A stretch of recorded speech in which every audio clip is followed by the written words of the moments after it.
Oñati se sitúa en un entorno privilegiado y sobre el valle, la Sierra de Aloña, un paredón de 1000 metros de desnivel con bosque, prado, roca, pisos para todos los gustos.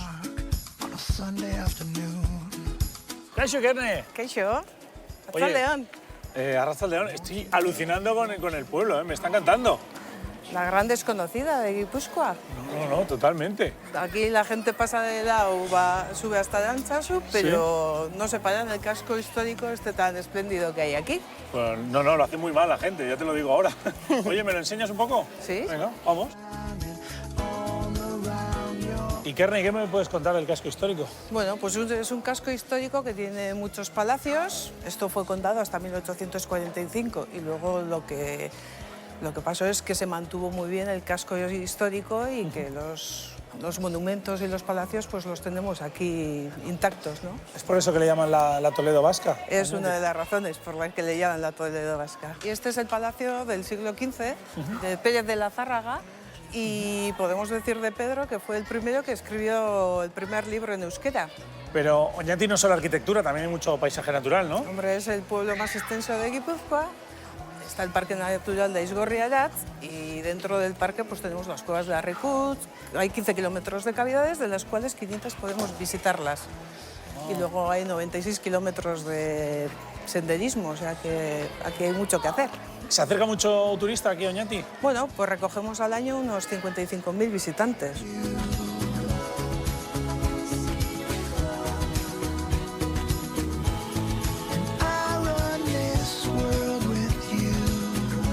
Ikerne, este es otro de los símbolos de Oñati, ¿no? La universidad. Esta es la primera universidad del País Vasco y estuvo activo como universidad hasta 1901. Como curiosidad, el que fundó la universidad le ha pedido permiso al conde de Oñati para construir el claustro de la iglesia. Y como no había más sitio, lo construyeron encima del río. Y es de los pocos claustros que podemos encontrar encima de un río. Toma ya. Oye, ahora que me estás contando cosas, me han contado que aquí estudió un americano, que luego se hizo famoso. ¿Es verdad esto? Esos vinieron, un grupo de americanos, a estudiar aquí a Oñati. Sí. Y él conoció a su mujer aquí y suele venir asiduamente, no te puedo decir si cada 2 años o cada año. Pero estamos hablando de Grison, ¿no? Sí, de Grison. Toma ya, el de CSI. Cómo me gusta CSI, no me lo pierdo nunca. ¿Y el conde de Oñati este que todo el rato me hablas, vivió aquí? Este era su condado y ahí tenemos la casa-torre de Torres Umeltzegi, Sí. donde ahora lo han habilitado como hotel y hay un espectacular restaurante, pues que podéis visitarlo también. Pues entonces voy a tener que ir. Claro Voy que para sí. allá. Bueno, Ikerne, pues es que ricasco, ¿eh? Suri. Venga, agur. He hecho deporte, he trabajado, he ido de compras. Yo creo que ya me toca un homenaje, ¿no? Me dicen que en esta torre hay un restaurante donde se come de maravilla. La Torre Sumeltzegi. Un lugar con mucha historia, ya veréis. ¡Opa, Fernando! Kaixo Iñaki, zemuz. A ver, me han contado que esta torre tiene un montón de historia, un montón de leyendas. Yo solo sé que vivieron aquí con mano de hierro los condes de Oñate. Exactamente, eso es lo que dice la historia. La torre es el edificio más antiguo de Oñate. Los condes, digamos, dominaban todo el pueblo desde el año 1149 hasta el 1845. Ahí justo ahí abajo tenían los calabozos y justo en aquel monte, en la colina, en esa colina, Jomendi, ¿Sí? tenía la horca. Y mandaba ahorcar desde aquí. Desde aquí decía, ahorcar allí. Sí, lo mandaba ahorcar. Qué fresquito hoy. Delante de todo el pueblo. Oye, y otra leyenda que he oído, la de los chanchukis. ¿Qué es esto? Chanchicos. Chanchicos. Bueno, chanchicos es el mote que nos ponen a los que vivimos en Oñate. Y viene de esta torre porque hay 2 leyendas. Una es la leyenda de las baldosas negras y blancas. La historia cuenta que cuando los pueblerinos pagaban los tributos al conde, los recibían en una sala que había baldosas negras y blancas. Las blancas las pisaba el conde y las negras las pisaba los pueblerinos. Entonces iban saltando de baldosa en baldosa y el conde les decía nere chanchicuec. Y la otra leyenda está relacionada con este pozo que está aquí arriba, que lo que dice es que el conde mandaba callar a las ranas para que no le molestaban la siesta. Ah, sí, o sea, enviaba al vasallo y le decía, tú, que se callen las ranas. Exacto, así es. Ostras, el conde tenía carácter, ¿eh? Sí, tiene mucho carácter. Y luego también está la historia del derecho de pernada. ¿También tenía derecho de pernada? Cuando una mujer se casaba en el pueblo, la primera noche la pasaba con el conde. Oh, el conde, se Y apuntaba la todo. habitación es aquella que veis allá. Fernando, como sitio espectacular. ¿El restaurante qué tal? ¿Lo lleva algún conde o no? No, lo llevo yo conjunto con Joaquín, que es el jefe de cocina. Ah, vale. ¿Y se come bien? Eso, se come bien y te aconsejo que lo pruebes. Ah, pues venga, pues vamos. ¿Te acompaño? para allá, ¿no? Venga, vamos.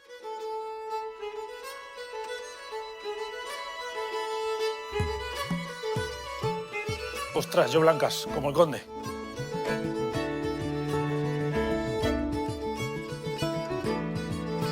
Ahí va, la última. Game over.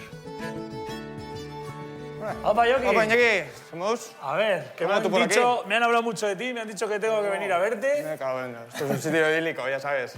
Bueno, vamos a ver, es el responsable del restaurante. ¿Cómo defines la oferta gastronómica que tenéis aquí? Bueno, nuestra oferta gastronómica se basa en la tradición de aquí del pueblo. Lo único que, bueno, somos una plantilla bastante joven y siempre le añadimos un toque moderno, que en el plato se vea que tiene el detalle, Claro. que sea del labrado. Que se vea un poco que hay ahí un toque juvenil. De verdad, eso es. Oye, pues enséñame tus dominios, ¿o qué? Venga, vamos a pasar. Vamos a ello. Estamos preparando la noche.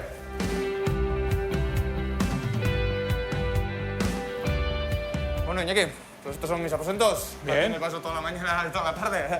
Oye, pequeñita pero matona, ¿no? La cocina. Sí, la verdad es que sí, tenemos todo a mano, la organización es importante y pues Vale, así vale. sacamos lo mejor de nosotros. Entonces, ¿qué estabas haciendo ahora? ¿Qué estabas cocinando? Pues mira, aquí tenía unas carrilleras, estábamos preparando aquí con su salsita, una sopita casera, una salsa americana y ahí tenemos una salsa de idiazábal para acompañar unos raviolis. Madre mía, cómo huele esto, ¿no? Ahí. Se Ahí, no sé si... está traspasando la mascarilla. Ahí está, aquí este vinico tan bueno que se está reduciendo ahí. Pues bueno, no sé si te animarías a emplatar un plato conmigo. Dale, yo, No sé yo si te quedarás a cenar o no, pero te animo a... me voy a quedar a cenar, así Vale. que... Ahí tenemos un platito, tenemos Bien. unos pimientos asados ¿Cómo lo he puesto? ¿Cómo lo he puesto, y este rabo con hongos y verduras, Vale. que es un poquito delicado, así que Vale. no me la líes, ¿eh? No, Que no, alguien- no, no. Que lo tiene que comer alguien. Vale, entonces, ¿qué hago? Emplatamos aquí en la izquierda. Ah, emplatamos, te refieres a que lo ponga ahí, ¿no? Hombre, no. Vale, vale. Muy bien. Muy bien, como diciendo, hasta ahí no la has liado. Esta plaquita me la vas a poner en el centro del plato sin que Sin se desmonte, romper. ¿Vale? Por favor. Vale. No me la Vale. líes, que... Que no quedemos mal, ¿no? Pero esto no está pegado, ¿no? Está... No, no. A ver, no me mires tanto porque me pongo nervioso. Tienes que hacerlo suave y con cariño. Vale, vale. Mira, mira. Bueno, no tiene mala pinta. Mira, he puesto hasta ese trocillo que quedaba. No tiene mala pinta, pero yo creo que no va a ser lo tuyo, ¿eh? No, Creo que no. Más que al plato, te invito al plató, ¿eh? ¿Ya está todo? No, ahora tenemos una salsita, un puré de trufa. Si te animas, Sí, sí, sí, yo ya estoy para todo. me haces una lágrima. Una lágrima. ¿Sabes? ¿Conoces? Te la voy a hacer, pero en la cara porque vas a decir, qué pena. Me A ver, haces un punto, vale. ¿Así o mucho? así va bien. Sí. Un punto. Bueno, va. Casi, casi. Sí, va bien. La lágrima se ve, pero la suciedad también. Pero ¿por qué? Porque alguien ha hecho así, se ha restregado la lágrima. Muy bien. Vale. Pues el plato lo terminaríamos con un poquito de perejil, un poquito de reducción de Módena, Vale. reducción de Pedro Jiménez, perdona, y así se ya saldría. Ya está. Perfecto, ¿no? Ahí, una Madre salsita mía. que acompañaremos. Vale. Sí, que me gusta así hacer esa pose. Muy bien. Yo creo que solo falta probarlo. ¿Cómo lo ves? Bueno, yo te invito a sentarte en el comedor con Perfecto. nosotros. Me no, lo cojo yo. No Ahí. vaya a ser que se despiste y se caiga. Eh, Que este ya me la sé yo.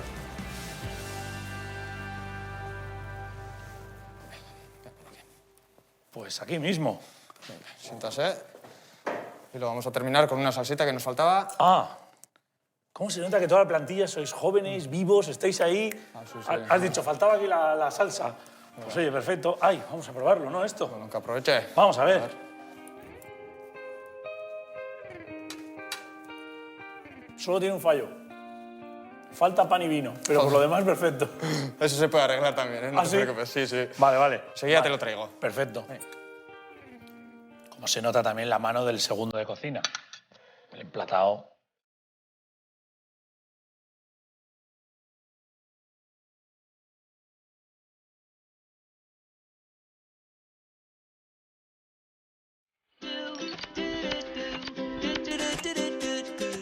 Una visita a Oñati merece ser culminada con la subida a Aránzazu, que es, como sabéis, una especie de reserva espiritual, en muchos sentidos.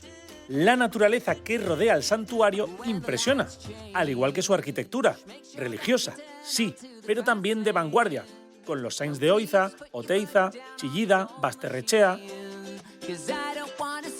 Desde Arantzazu hasta Gasteiz podríamos llegar de un salto sobre los montes del Guea, pero no. Vamos a remontar el río Deva y casi en su nacimiento llegamos a Leintz-Gatzaga. Aquí se extrae sal desde la época romana. Y desde el año 2000 hay un museo que nos recrea toda esta historia milenaria. El agua salada, la salmuera, se evaporaba sobre una superficie llamada Dorla. Y de ahí viene el nombre de la patrona del pueblo, la Virgen de Dorleta, que también lo es de los ciclistas, quienes acuden a su flamante santuario, una joya oculta de Guipúzcoa, para entregar sus mayots. Aquí los hay de ciclistas famosísimos, como Bahamontes, Indurain, Olano, Freire, Lejarreta, Irízar. De entre los vascos históricos, por lo visto, faltan los de Jesús Loroño y Txomin Perurena. ¿Cachis?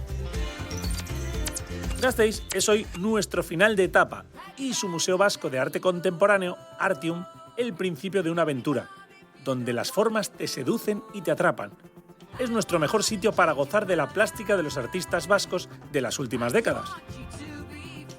Este verano ofrecen un programa especial de visitas guiadas acerca de la historia reciente del arte vasco, sobre el feminismo en la práctica del arte en Euskadi, y también visitas monográficas a las exposiciones de Inchausti, Moraza y Mendizábal. Gran oportunidad.